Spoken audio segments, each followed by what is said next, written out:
వారెవరైనది మాకు తెలియజెప్పరాదా అని వారిని అడగగా, అతని సేవకులలో ఒకడు, రాజువైన నా ఏలినవాడ, ఇశ్రాయేలు రాజు పక్షమున ఎవరునూ లేరు గాని ఇశ్రాయేలులో ఉన్న ప్రవక్తయగు ఎలీషా మీ అంతఃపురమందు మీరు అనుకున్న మాటలు ఇశ్రాయేలు రాజునకు తెలియజేయనను. హల్లెలూయా, హల్లెలూయా, హల్లెలూయా, హల్లెలూయా. बोलो प्रभु यीशु महाराज की, अति शीघ्र आने वाला प्रभु यीशु मसीह की जय. హల్లెలూయా. ప్రభు మనతో ఉన్నారు కనుక అందరూ యేసయ్యకి చప్పట్లు కొడదాం. హల్లెలూయా, హల్లెలూయా. ఎవరు సమీపించలేనటువంటి తేజస్సులో నివసించే స్వామి మనతో ఉన్నారు. మన యొక్క ఆర్తధ్వని ప్రభు వింటున్నారు. దేవుని బిడ్డలారా,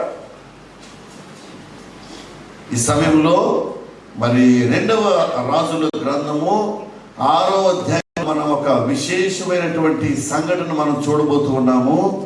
అదేమంటే దేవుని బిడ్డలారా, ఈ యొక్క సిరియా రాజు, సిరియా ఎక్కడుంది? మనకి నార్త్ సైడ్ ఉంది. అక్కడ లెబనాన్ పక్కనే సిరియా ఉంటుంది. ఇజ్రాయెల్కి అతి ప్రాముఖ్యమైన శత్రువు ఎవడంటే సిరియా. ఏం దేశము? సిరియా. సిరియా దేశము ఆనాటి నుండి అంటగా క్రీస్తు పూర్వము 700 సంవత్సరాల నుండి కూడా ఇశ్రాయేలు వెంటాడుతున్నది. ఇశ్రాయేల్ని భూమి మీద లేకుండా చేయాలని ప్రయత్నం చేస్తుంది దేవుని బిడ్డలారా. ఆ సమయంలో అక్కడ మరి మాటలు రాయబడి ఉన్నది దేవుని బిడ్డలారా. ఈ సిరియా దేశపు రాజు ఏం చేస్తున్నాడంటే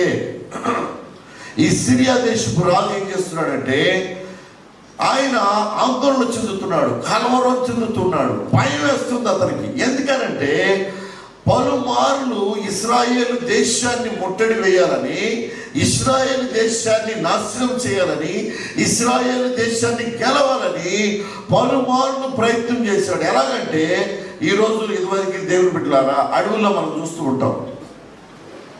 అడవి పందులను వేటాడే వాళ్ళు ఉంటారు, నక్కలను జింకలను వేటాడే వాళ్ళు ఉంటారు. వాళ్ళు ఏం చేస్తారంటే నక్కలు ఎవడ పెట్టి వేటాడుతారు. ఓకే, ఓకే, జింకలు, లేళ్ళు, దుప్పులు, అడవి పందులను వేటాడుతూ ఉంటారు. వేటగాళ్ళు ఏం చేస్తారంటే ఏ జంతువు అయితే ఏ ప్రాంతానికి వెళుతుందో ఆ ప్రాంతం వాళ్ళకి తెలుసు. ఎలా తెలుసు అంటే వాటి యొక్క అడుగులు వాటి అడుగులు యొక్క గుర్తుపట్టి పలానా జంతువు ఇక్కడ వెళ్తుంది, పలానా జంతువులు ఇలా వెళ్తున్నాయని వాళ్ళు మాటు వేస్తారు. ఎలాగా మాటు వేస్తారు. అది రాగానే పడతారు. కొంతమంది గొయ్యితో నెట్ వేసి ఆకులు ఆ నెట్ పైన పరిచి ఆ జంతువులు వెళ్ళి పడిపోవడం, రకరకాల ప్లాన్స్ ఉంటాయి. అదేవిధంగా ఈ సిరియా రాజు కూడా దేవుని బిడ్డలారా, ఈ సిరియా రాజు కూడా పలుమార్లు కొంతమంది సైన్యాన్ని రథాలతోనూ గుర్రాలతోనూ తూర్పు వైపు పంపిస్తాడు, పడమర వైపు పంపిస్తాడు, దక్షిణం వైపు, అదేవిధంగా ఉత్తరం వైపు పంపిస్తాడు. ఎందుకు పంపిస్తాడంటే ఈ యొక్క ఇశ్రాయేలు సైన్యం కానీ ఇశ్రాయేల్ రాజు కానీ నాకు గొంతు బాగాలేదు సారీ. హల్లెలూయా. ఈ ఇశ్రాయేల్ సైన్యం కానీ రాజు కానీ అటు వెళుతూ ఉంటే వాళ్ళను పట్టుకొని చంపాలి. తద్వారా ఇశ్రాయేలు రాజ్యాన్ని నేను ఆక్రమించుకోవాలని తలస్తూ పలుమార్లు సైన్యాన్ని గుర్రాలతోనూ రథాలతోనూ 1000 మంది సైనికులను పంపి విఫలయాత్నం చేస్తాడు. అక్కడికి ఎవరు రారు. ఎందుకని రారో తెలుసా దేవుని బిడ్డలారా? ఆ దేశంలో ఒక ప్రవక్త ఉన్నాడు. హల్లెలూయా. ఇశ్రాయేల్ దేశంలో ప్రవక్త ఉన్నాడు. హల్లెలూయా. ఇశ్రాయేల్ దేశంలో ప్రవక్త ఉన్నాడు. హల్లెలూయా. ఆ ప్రవక్త పేరు ఎలీషా. హల్లెలూయా, హల్లెలూయా. అగ్ని అగ్ని అగ్ని అగ్ని. ఇదిగో తన యొక్క గురువు ఆకాశము నుండి అగ్నిని కురిపించినటువంటి ఆ గురువు యొక్క అభిషేకము, ఆ గురువు యొక్క ఆ ఆశీర్వాదము, ఆ గురువు యొక్క అభిషేకము ఆ దాసుడైనటువంటి దేవుని దాసుడైనటువంటి దైవజనుడు అయినటువంటి ఎలీషా మీద ఉండటం ద్వారాగా ఏమవుతుందంటే దేవుని బిడ్డలారా, ఇదిగో ఆ రాజు కలవరపడుతూ ఏమంటాడంటే, అరే మన రాజ్యంలోనే నాతోని తిరుగుతున్నారు మన మంత్రి మండలిలో కానీ, నాతో ఉన్నటువంటి సైన్యాధిపతి, ఆ తర్వాత ర్యాంకులో ఉన్నవారు కానీ మనము ముచ్చట చేస్తున్నాం కదా, ఇశ్రాయేలుని ఎలాగ మనము నాశనం చేయాలి, ఎలాగ వాళ్ళని జయించాలని ప్లాన్ చేస్తున్నాం కదా. ఆ ప్లాన్లన్నీ కూడా ఎవరో ఇశ్రాయేల్ దేశానికి తెలియపరిచేస్తున్నారు. మనం వెళ్ళిన చోటల్లో కూడా, మనం మాటు వేసిన చోటల్లో కూడా మనకు జయం రాట్లా. ఎవరు అక్కడికి రాట్లా? ఎందుకు రావట్లేదు? ఎవరు కనుక్కోండి. ఎవడైనా సరే రెండు చంపివేస్తారు. ఎవరైనా సరే ఇదిగో శిరఛేదనం చేస్తారంటుంటే వాళ్ళలో ఉన్నటువంటి ఒక వ్యక్తి ఏమంటాడు తెలుసా? రాజా, మాలో ఎవరు లేరు, మన సైనికుల్లో కానీ, మన మంత్రి మండలిలో కానీ, ఇదిగో నీ చుట్టుపక్కల ఉన్నారు కదా, వీరందరిలో కూడా ఎవరు కూడా ఇశ్రాయేలుకి ఇదిగో స్పై లేకపోతే ఏమంటారు వాళ్ళకి రాయబారులు కానీ ఎవరు లేరు అని అంటే, మరి ఎలా వాళ్ళు తప్పించుకుంటున్నారంటే, ఇశ్రాయేలులో ఒక దైవజనుడు ఉన్నాడు. హల్లెలూయా. యెహోవాను నిత్యము స్తుతిస్తూ, నిత్యం ఆరాధిస్తూ, ఉపవాస ప్రార్థన చేస్తూ, ఒక ఇదిగో 5,000-6,000 4,000 మంది దైవజనులందరిని పెట్టి ప్రార్థనలు నిత్యము చేస్తున్నటువంటి ఆ దైవజనుడు వల్ల నీ యొక్క ప్రయత్నాలన్నీ కూడా విఫలమైపోతూ ఉన్నాయి అని అంటారు. విఫలమైపోతున్నా ఎలా అంటాడు? ఎవరు అతనికి చెప్తాడంటే, నీ బెడ్రూమ్లో, హల్లెలూయా, నీ యొక్క పాన్పు గదిలో నీవు ఏమైతే మాట్లాడుకుంటున్నావో ఆ మాటలన్నీ కూడా ఆయన కనపడుతూ ఉన్నాయి. హల్లెలూయా, హల్లెలూయా, హల్లెలూయా. నీ మాటలన్నీ కూడా ఆయన విని ఆయన వెళ్ళి ఆ రాజుకు చెప్తున్నాడు. తద్వారా ఆ రాజు ఆయా ప్రాంతాలకి ఎవరిని వెళ్లకుండా ఆపివేసి ఆ దేశం ఆ దైవజనుడి చేత, ఆ దైవజను యొక్క మాట చేత రక్షించబడుతూ ఉన్నది అని చెప్పగానే వాడు గుండెలు ఏమైనా తెలుసా? హడాలిపోయి వాడు గుండెలు ఒక్కసారి పగిలిపోయింది. దేవుని పెట్టారు. అలాగైతే ఏంటంటే వెళ్ళి ఆ దైవజనుడు తీసుకురండి అని చెప్పేసి వాళ్ళ మీదకు ఉసుకొలుపుతారు. వాళ్ళ మీదకి సైన్యాన్ని, రథాలని, గుర్రాలను ఇచ్చి లక్షల మంది సైన్యంతో ఎలీషా గారు ఎక్కడైతే ఉంటున్నాడో, ఎక్కడున్నాడండి ఆయన? ఎలీషా గారు ఏ ప్రాంతంలో ఉన్నాడు? ఎలీషా గారు ఆ ఊరి పేరు చదవండి, కింద ఉంటుంది. అందుకు రాజు, మేము మనుషులను పంపి దోతాన్ అనే ప్రాంతంలో ఆయన ఉంటాడు. ఉంటుండగా దేవుని బిడ్డలారా ఆ సైన్యం అక్కడికి వెళ్ళిపోతారు. ఇదేంటండి? ఎలా వెళ్తారు సైన్యం? ఒక దేశపు సైన్యం రచన, ఒక దేశపు సైన్యము ఇంకో దేశంలో వెళ్ళిపోతుంది. వెళ్ళాలంటే ఏం చేయాలి? ప్రోటోకాల్ ఉంటుంది. ఎవరిది? ప్రోటోకాల్ ఉంటుంది. ఆ దేశంలో టెర్రరిస్ట్ ఉన్నా, ఆ దేశంలో నేరస్తుడున్నా, ఆ దేశంలో నరహంతకుడున్నా ఆ దేశ అధిపతికి కానీ ఫారిన్ మినిస్టర్కి కానీ ఒక లెటర్ రాయాలి. ఇదిగో మీ దేశంలో పలానా టెర్రరిస్ట్ ఉన్నాడు, వాడు మాకు అప్పగించండి. ఇదిగో మీ దేశంలో పలానా ఉగ్రవాదులు ఉన్నారు, మాకు అప్పగించండి అని తాకీదులు రాయాలి. తాకీదులు రాయకుండా దేవుని బిడ్డలారా డైరెక్ట్ గా వీడి యొక్క గర్వము, వీడికి ఉన్నటువంటి అనుకోండి, వాడికి ఎంత గర్వం ఉంటే ఒక దేశం నుండి అనగా ఈ సిరియా దేశం నుండి సైన్యం కూడా వెళ్ళి ఎలీషా గారి దగ్గరికి వస్తుంది. ప్రోటోకాల్ ఏది అంటే ఏంటంటే, ఒక ఇంటి యజమానుడు చేతకాని వాడైతే, అర్థమైందా? ఒక ఇంటి యజమానుడు, ఒక రాజు, ఒక దేశపు అధిపతి చేతకాని వాడు, లేకపోతే సొత్తు లేని వాడైతే ప్రతి ఓడు కూడా దేశం అంటే లోకు.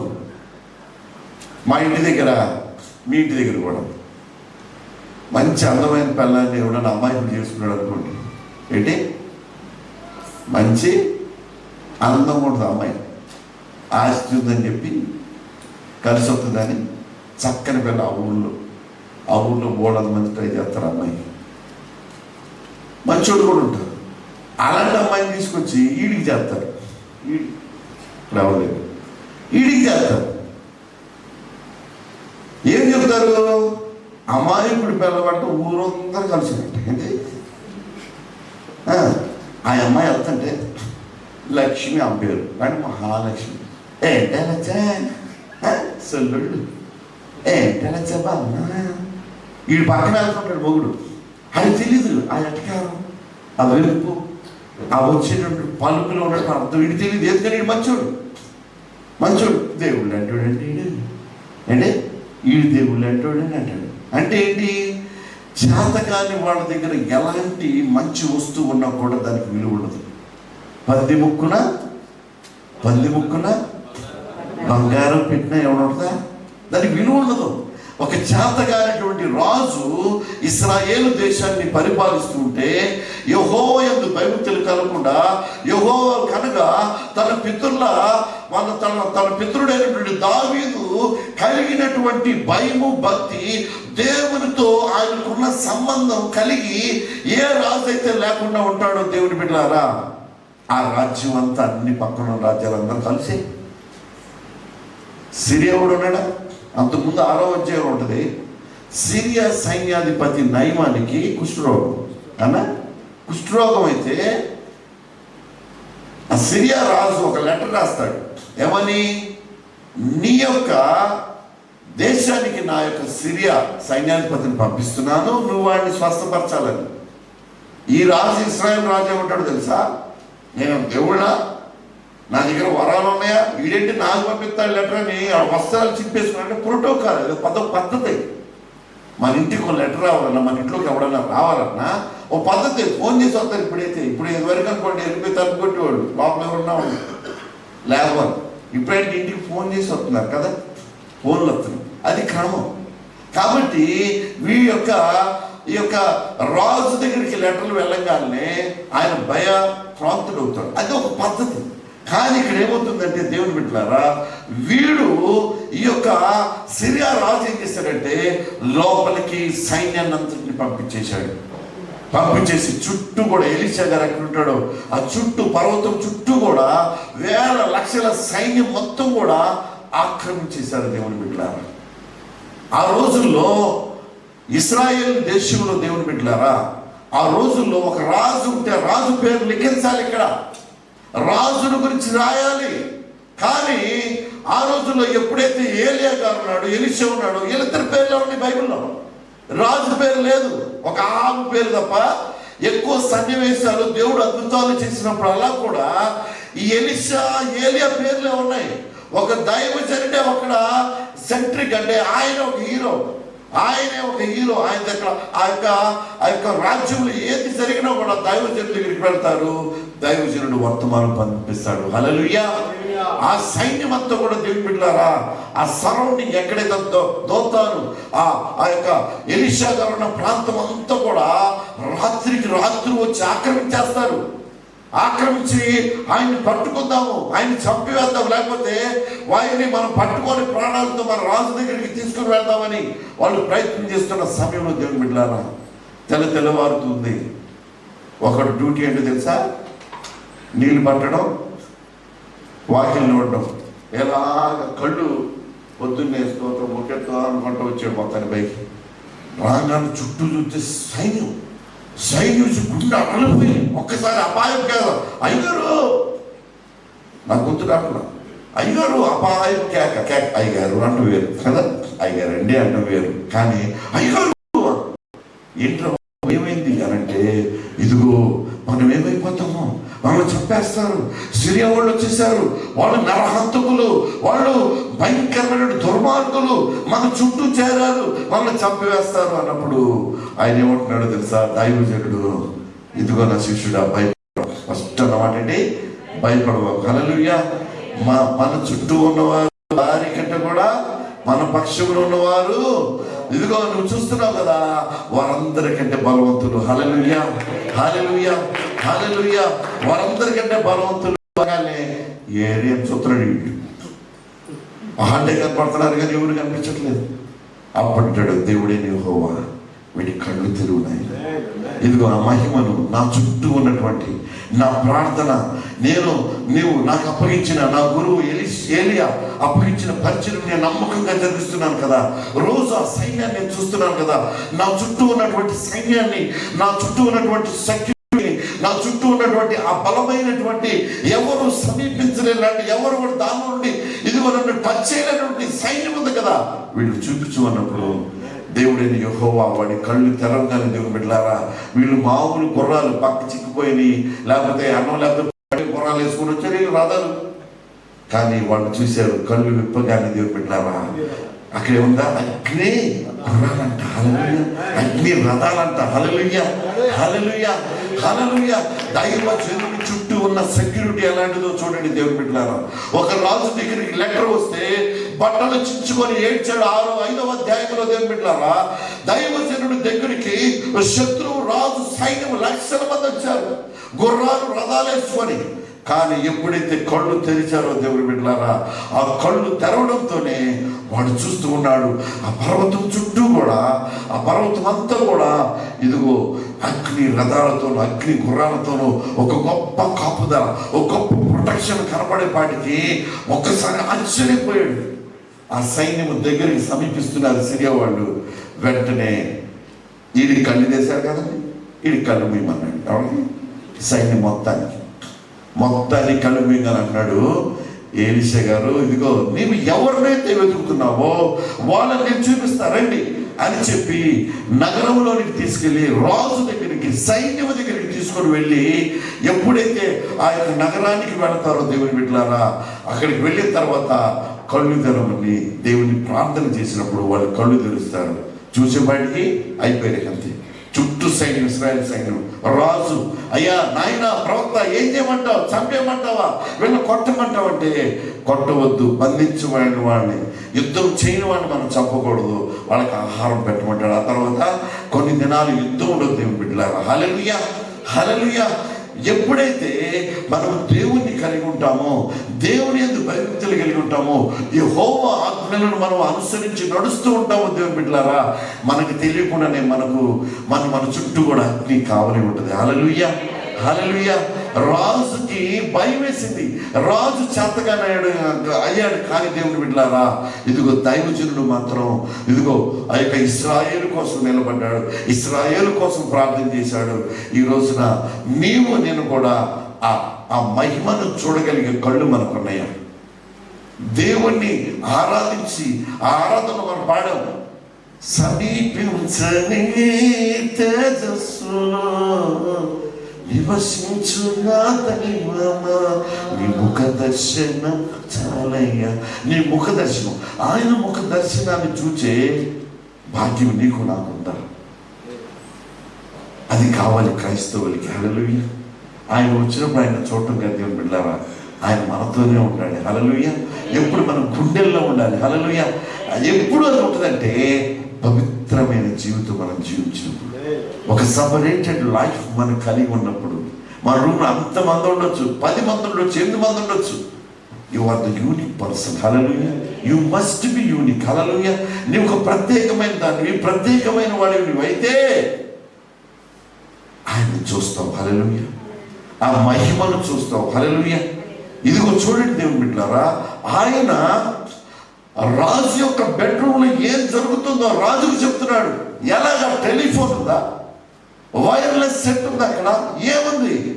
దేవుని యొక్క దర్శనం. హల్లెలూయా. దేవునితో ఆయనకున్న సంబంధం. ఒక రోజున దేవుని బిడ్డలారా, అది 1960వ సంవత్సరంలో 60-63 ఆ ప్రాంతంలో ఏలీ కోహెన్, ఏ పేరు? ఏలీ కోహెన్ మొసాదులో పనిచేస్తున్నాడు. ఆయన పేరు ఏలీ కోహెన్. మొసాదులో ఎలా ఉంటారంటే దేవుని బిడ్డ, మొసాద్ అంటే పేరు తెలుసుగా, డమ్ డమ్ డమ్ డమ్ మొసాద్, డమ్ డమ్ డమ్ మొసాద్ అంటారు కదా తెలుగు ఛానల్ అన్నీ కూడా. మొసాద్ అంటే ఇజ్రాయలీ ఇంటెలిజెన్స్ డిపార్ట్మెంట్ అన్నమాట. అది ప్రపంచం అంతా కూడా 1948వ సంవత్సరంలో ఎప్పుడైతే డేవిడ్ బెన్ గురియన్ గారు ప్రధానమంత్రి ఇక్కడ అయ్యాడో, టెలవీవ్లో జెండా ఎగరేశారు దేవుని బిడ్డలారా. అప్పుడు ఇజ్రాయెల్ దేశంలో జెండా ఎగరేసిన తర్వాత ఇజ్రాయెల్ జెండా శత్రువులందరి మీదకి వచ్చేసారు, సడన్ గా అటాక్ చేశారు. ఆ అటాక్ లో కూడా ఇజ్రాయెలే గెలిచింది. అప్పటి నుంచి బెన్ గురియన్ గారు ఏమనంటే, ఇజ్రాయెల్ దేశం మొట్టమొదటి ప్రధాని, మనకు ఒక ఇంటెలిజెన్స్ డిపార్ట్మెంట్ ఉండాలి. మన దేశంలో ఉన్నటువంటి తెలివి కలిగిన వాళ్ళు, బుద్ధి కలిగిన వాళ్ళు, మంచి హుషారైన వాళ్ళు ఏం చేయాలంటే, ఎవరికి తెలియకుండా శత్రు దేశాల్లోకి వెళ్ళిపోవాలి. ఎక్కడికి వెళ్ళాలి?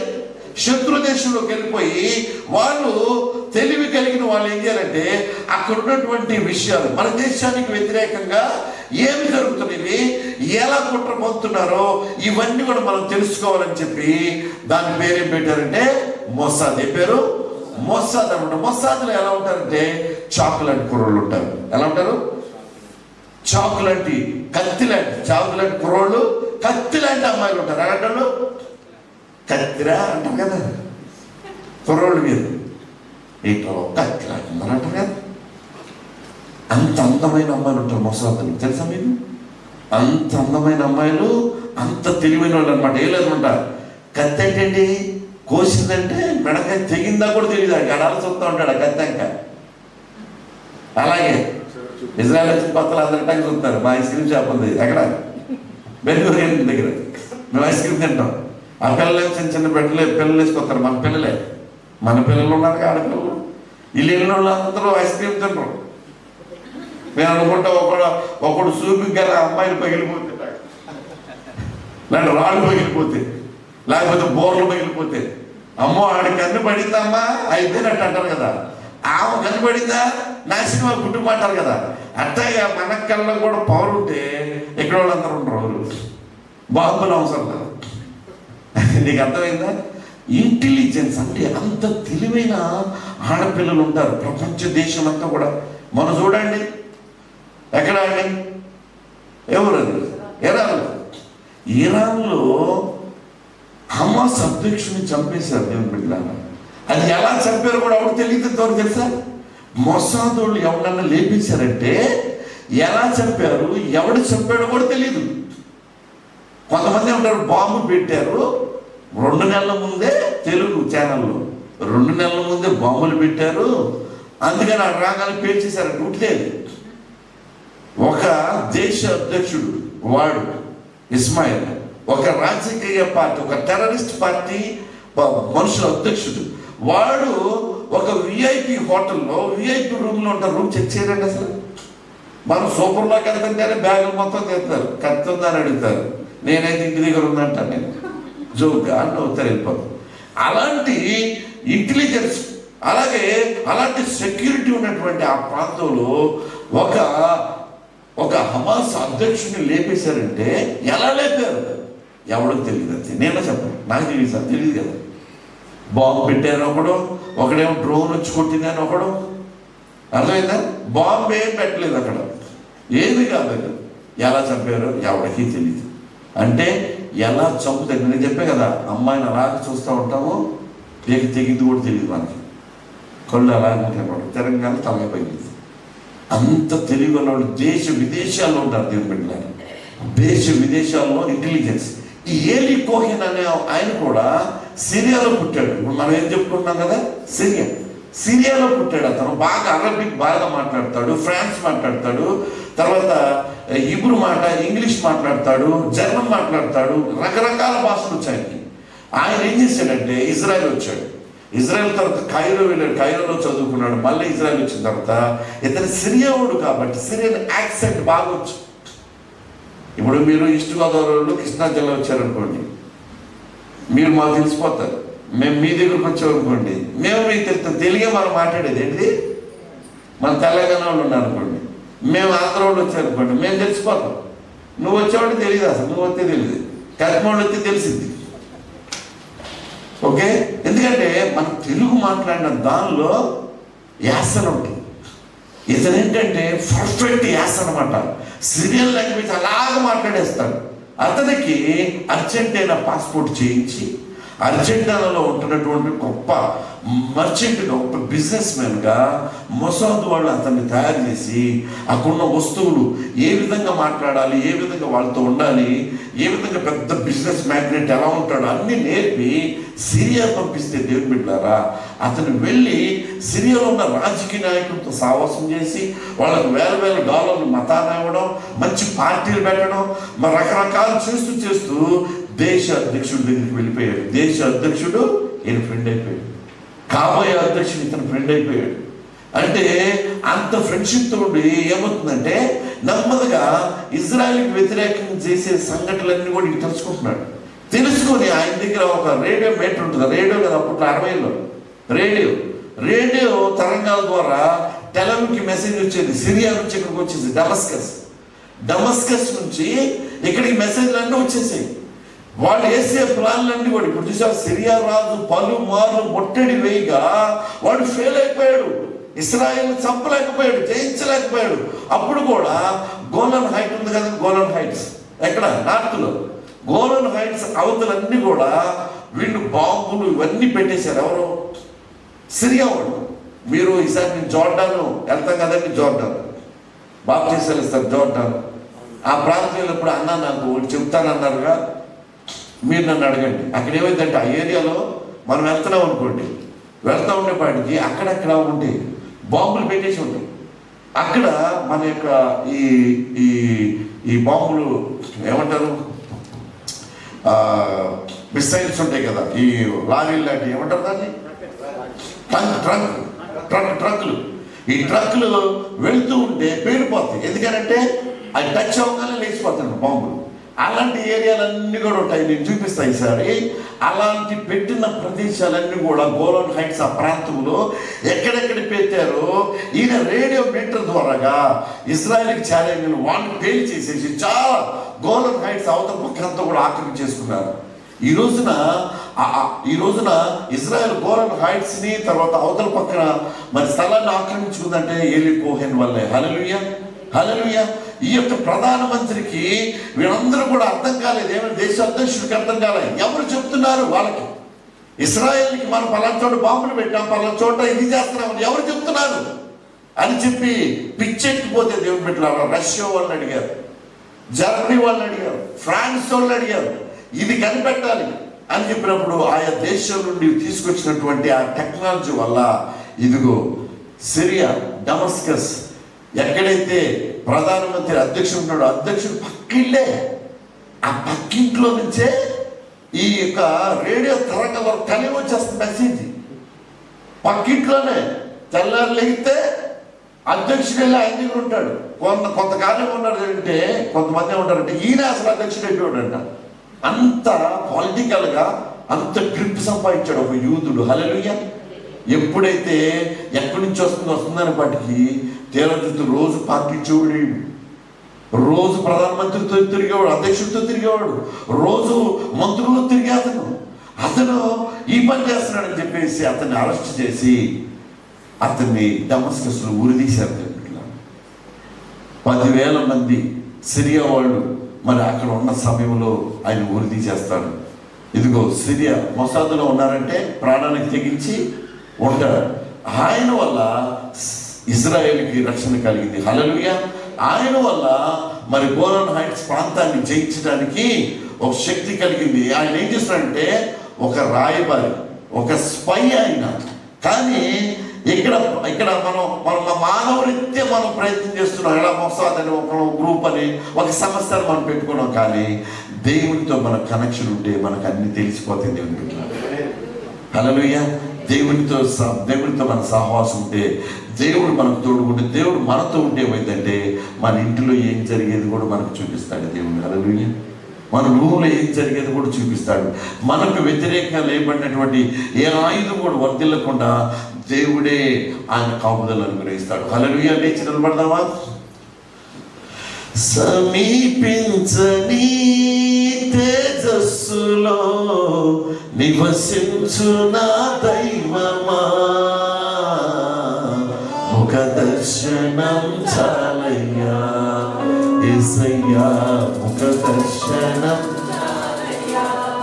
దర్శనం చాలయ్యా నాకు నీ ముఖ దర్శనం. తండ్రి నీకు వందనాలు స్తోత్రాలు చెల్లిస్తున్నాము నాయన. మీ యందు భయభక్తులు కలిగిన తండ్రి, నీచే నడిపించబడినటువంటి ఎలీషా గారికి నా తండ్రి నాయన, శత్రువు రాజైన సిరియా రాజు ఇంట్లో ఏం జరుగుతుందో కూడా నీవు తెలియపరిచి పలుమార్లు నా తండ్రి రాజుకు హెచ్చరికలు పంపించి ఇశ్రాయేలు దేశాన్ని కాపాడడానికి కారుకుడైనటువంటి దాసుని బట్టి నీకు స్తోత్రాలు. నీ దాసుని కలిగిన ప్రతి అనుభవం మీతో ప్రతిది కూడా నా తండ్రి కర్మేలు చర్చలో ఉన్న ప్రతి ఒక్కరి మీదకి నిలిచి గాక. ప్రతి ఒక్కరు కూడా అలాంటి అనుభూతిని పొందుతుంది గాక. అది స్త్రీలు అవ్వచ్చు, పురుషులు అవ్వచ్చు, చిన్నపిల్లలు అవ్వచ్చు, పెద్దలు అవ్వచ్చు, వాళ్ళు ఏ భాష అయినా కూడా నా తండ్రి ప్రతి ఒక్కరు నీలో నిలిచి ఆ అనుభూతులు పొందుతుంది గాక. నా తండ్రి ఈ కార్యక్రమాన్ని నా తండ్రి నేను నడిపించినందుకు స్తోత్రాలు. ఈ దాసు నేను నాకు శక్తినిచ్చి బలాన్నిచ్చి నిలబెట్టుకుని నా తండ్రి నాయన మమ్మల్ని మీ వాక్కుచ్చే బలపరిచినందుకు స్తోత్రాలు. నీ ముఖ దర్శనం చాలా అయ్యమ్మా. It's coffee for us Lord. నా తండ్రి మా మధ్యలోనికి నా తండ్రి జార్జ్ గారిని మీరు తీసుకొచ్చారు, మీకు స్తోత్రాలు. వారిని మేము గౌరవించబోతుండగా మీరు తోడుకునండి ప్రభుని స్తోత్రాలు. పెద్దరాజు గారిని క్షేమంగా తీసుకురండి.